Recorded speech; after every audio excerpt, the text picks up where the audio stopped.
So ito po yung property na 2.5 hectares dito po sa Mauban, Quezon. Ayan, sobrang dami pong tanim na niyog na napuproduktuhan na. Tapos itong kalsada pong ito po yung magiging barangay road. Tumbok na tumbok po yan. Ayan. Proposal. So lakad namin 7 minutes papunta dito sa property.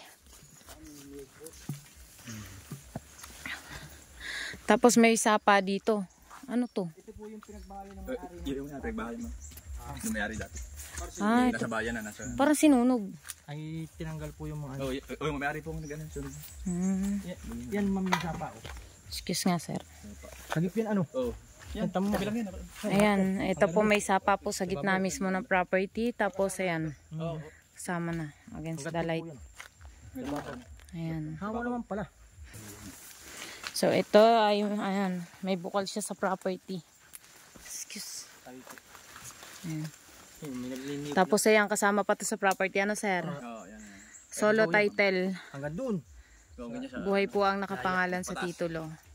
Laya. Ayan. 7 minutes. 7 minutes walk. Ala na to. May kasama na din po tong kawayan dito na pwedeng gamitin pang tayo ng mga kubo. Ayan lalaki ng kawayan. Ito ni Sir Lakadin.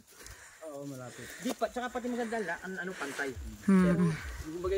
Daming tanim na nyug.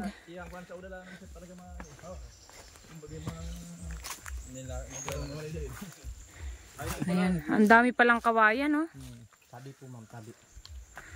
Ang dami. Ayun, kumbaga sa ano yung parang dating dinadaanan ng laging. May nangunga ng buko. Hindi, nagpapaniyog na ho yung may-ari nito ay. Ang dami Dami po nito, mas marami ito kaysa doon. Dahil walang problema. Ano lang. Tama mo, puno ng niyog. Talaga lang kailangan na